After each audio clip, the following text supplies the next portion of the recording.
Hello and welcome back to Off the Post. In today's episode, I'll be discussing how Everton have opened up the top four in the Premier League. But before that, as always, please like, comment, and subscribe. It's very much appreciated, and it goes a long way with helping me build a small community on my channel. We've recently just hit 297 subscribers. We're only 3 away from getting my main target, 300. Can we go and do it? Hopefully we can. Let's go smash it, shall we? And yeah, I just want to say a massive thank you for the recent support on our most recent episodes, all the likes and the comments on social media as well. Definitely is going unnoticed. And yeah, I just want to say a massive thank you, really. But let's get straight into the episode, shall we?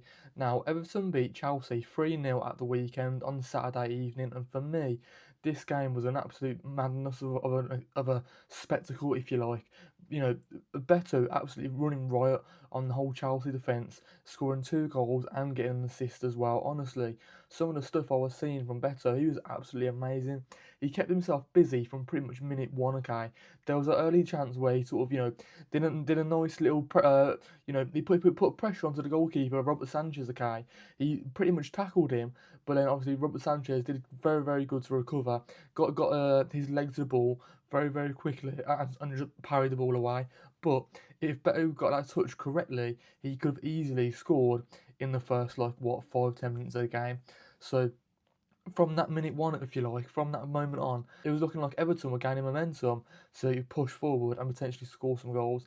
And that's when they first scored the goal in the 33rd minute. Okay, nice little touch from Kieran Dewsbury-Hall, pass it to James Gardner, and then he sort of drives inside their opposition half, if you like. He plays a lovely through ball into Beto, sort of running in behind the left hand side of the centre back. Okay, the left-handed centre back, and he sort of runs onto the ball and just chips it straight above Robert Sanchez, who's sort of rushing out into goal. Okay, an absolute striker's finish that was. That was a finish from like a striker with a lot of confidence. Don't get me wrong, you do see special performances from Beto here and there, but you also see like that lack of consistency in his game, don't you, from Beto? So even though he probably is their best striker overall, could they do a new striker in the summer potentially? We'll have to wait and see. Let me know in the comments down below. What is Beto's specialties? What does he lack in his game as well? Do you need a new striker in there, or can you just leave the line in that forward positions, if you like? And yeah, it's 1-0 going into half time. Chelsea have a few chances here and there, and Jordan Pickford makes a fantastic save. I think he made 2 fantastic saves, really. There was a nice little shot, I think it was from a corner or a cross, I want to say, and Jordan Pickford got high in the air, like he literally got high in the air, right, he tipped the ball over the bar. And then for the second one, it was from Enzo Fernandez, sort of on the edge of the box, okay, on the left-hand side. He tries to curl it round the goalkeeper's near post, if you like. And, Jordan Pickford gets down low and very, very bravely to sort of reach his arm out and get the ball, okay. Fantastic save, 2 saves from the England international. And that's why he's probably proven himself to be the England's #1 goalkeeper over the last 5 or 10 years, because, when he needs him the most, he will deliver. Honestly, he does. And it was very, very good to get a clean sheet against Chelsea in this game. So the second goal came in the 62nd minute, okay. Thanks to Idrissa Gueye, I'm pretty sure it was him driving forward, plays a nice little through ball into Beto, into the box, who's got a lot of time and space onto the ball as well. He does a nice little half turn. He does a nice little half turn and has a shot, and now the ball like sort of almost scrambles past Robert Sanchez's legs, I'm pretty sure, and it sort of just bobbles into the back of the net, sort of rolls into the back of the net. A bit of a scramble of a goal, It wasn't the cleanest of strikes, it wasn't the cleanest of saves from Robert Sanchez. It did look like a bit of a mess, but from that point of view, would Everton fans care? I don't think they would. As they're 2-0 up against Chelsea at this point. They're running right on this game and looking like they're potentially going to win it. And that's exactly what happened, because now in the 76th minute, okay, Iliman Ndiaye scored at the third goal, an absolute wonder striker finish as well. Obviously, Beto was the one who assisted this time. He was sort of driving through the middle part of the pitch, okay.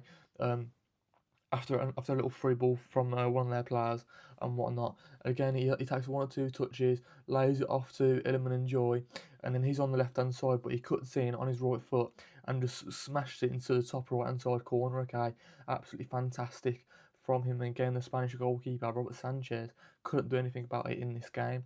For me, I do very highly rate this Everton team at times this season. Don't get me wrong, at the start of the season, I was expecting big things from them. I did mention them to be one of my dark horses, and I feel like they are starting to come good. They're finding some consistency, and I did do a video a few weeks ago saying whether or not Everton are sort of teasing the top six. Don't get me wrong, I probably jumped the gun a little bit on that one. I don't think they probably are going to tease the top six. I don't think they're going to reach top six football this season. But they are 80th in the Premier League. That is a solid place to be, isn't it? I want to say how many points they're on. They're in 80th in the Premier League, aren't they? 46 points. That's an amazing result with this Everton side. Don't get me wrong. I did mention as well how a lot of fans aren't very happy with David Moyes' style of football, David Moyes' philosophy, if you like. He's very defensive. He doesn't like to play attacking brand of football. But then again, you do get these, one-off performances where you beat Chelsea 3-0 and you look the best team for the whole game, don't you? Realistically, defensively you was amazing. Your midfield was fantastic as well. You get creating the assists for the goals and whatnot. And then your forward line as well. Your forward line getting you the goals. Beto, Iliman Ndiaye. And when Everton have a few injuries and they have a few players out of form, if you like, at the moment, in the likes of maybe Tyler Dibbling and stuff like that in your forward line. He's not really getting that much of a chance to almost shine, if you like, in that forward line under David Moyes. But yeah, it is a bit of a tricky one. Who would you prefer to see, an attacking style of manager, and who might actually lose you the game, or would you prefer to see someone that's like a David Moyes to comfortably finish you in the top 10, which hasn't actually happened that much in the recent seasons? Okay, for me, I know what I'm choosing. I'm choosing David Moyes every day of the week because he's a consistent performer in the Premier League. You know what you're getting with David Moyes' team? They're solid, aren't they? They are just solid, and he's one of the better managers in the league. I don't understand all this David Moyes slander, to be honest. Don't get me wrong. There are moments where the games are a bit dull, but maybe that's what the game is calling out for. Maybe it just needs, a little bit of robustness and some structure in there to to try and get the best result you can out of a match. If that makes sense. If we quickly just talk about Everton have opened at the top four race, Chelsea losing to Everton 3-0. Okay, now they're in sixth. They continue to be in sixth on 48 points. If they won this game, they could have gone level on points with Aston Villa in fourth, and it would have made it a little bit more tricky for them. And also, Liverpool dropped points, didn't they? Losing 2-1 to Brighton.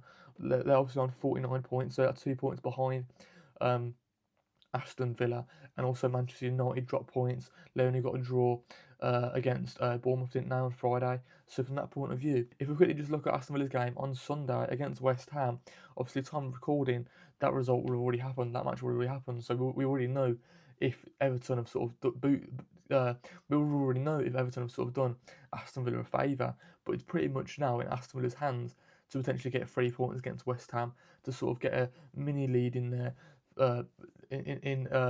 just to sort of get a mini lead in front of the likes of Liverpool and Chelsea for the top four race in the Premier League, isn't it?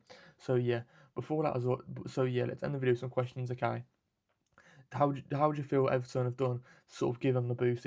But yeah, end the video with some questions, okay? How will have Everton performed this season? Have they been your dark horses this season? Have they performed to what you expected them to?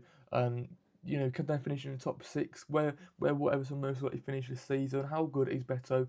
Do they need to buy a new striker in the summer? And yeah, how do you feel about Chelsea as well? They just were absolutely off it in this game, weren't they? They just couldn't find their feet. And how do you feel about Chelsea's defence, their goalkeeper? Do they need to move on Robert Sanchez? Is that the final nail in the coffin for the Spanish goalkeeper? And yeah, before that, as always, please like, comment, and subscribe. It's very much appreciated. It goes a long way helping me build a small community on my channel. We've recently just hit 297 subscribers. We're only 3 away from getting my main goal, 300. Can we go and do it? Hopefully we can. Just want to say a massive thank you for the recent support on our most recent episodes, all the likes and the comments on social media as well. Definitely is going to notice. And yeah, just want to say a massive thank you, really. And I truly do hope you have a good rest of your day. And I'll see you guys in the next one. Peace out.